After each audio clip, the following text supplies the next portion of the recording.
Première catégorie de croyants après la mort, musulmans, hein, on parle, c'est quelqu'un qui, je répète, a plus de bonnes actions que de péchés, lui, il sera au paradis, ou elle sera au paradis, ok?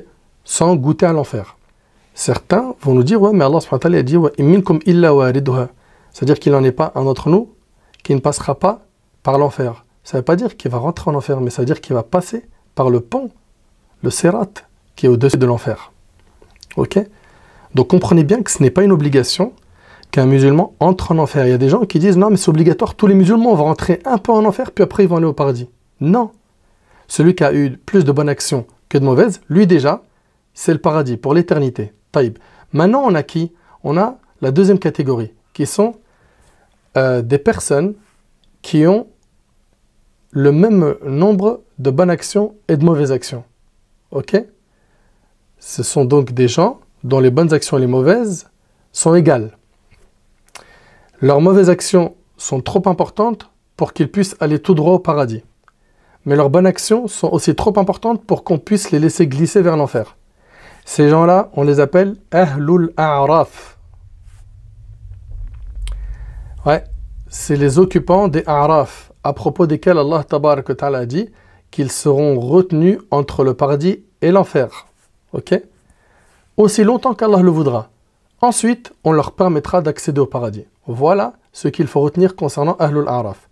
Ce sont donc des gens qui ont eu le même nombre de quoi? De bonnes actions et de péchés. Leur fin sera le paradis, sans qu'ils goûtent à l'enfer. Ok? On a la troisième catégorie de musulmans. Troisième catégorie de musulmans, et là je vous demande d'être attentif, ce sont des gens, des musulmans qui ont persisté dans les péchés majeurs et les actes de débauche. Ils ont fait plein de grands péchés. Il a bu de l'alcool, il a forniqué, il a fumé du shit. Il était noyé dans le haram. De sorte que leurs mauvaises actions dépassent leurs bonnes actions. Ces gens-là, dans notre croyance, écoutez super attentivement ce que je vais dire, c'est très précis. Ces gens-là, on ne dit pas ils vont aller en enfer. On dit ces gens-là méritent d'entrer en enfer. Et vous allez voir que le mot mérite là, il a toute son importance. Donc là, ça veut dire quoi exactement? Je suis en train de dire en fait qu'un musulman, il n'a pas annulé son islam. Mais il a fait plein de grands péchés, il a fait des énormités. Il a tué, hein, il a fait énormément de mal, il a volé, il a violé, il a fait des choses qui sont catastrophiques. Il meurt sans s'être repenti de tout cela et sans avoir annulé son islam. Lui, il mérite le châtiment d'Allah Tabaraka wa Ta'ala. Mais nous, dans notre croyance, qu'est-ce qu'on dit de ces gens-là? On dit, il est sous la volonté d'Allah.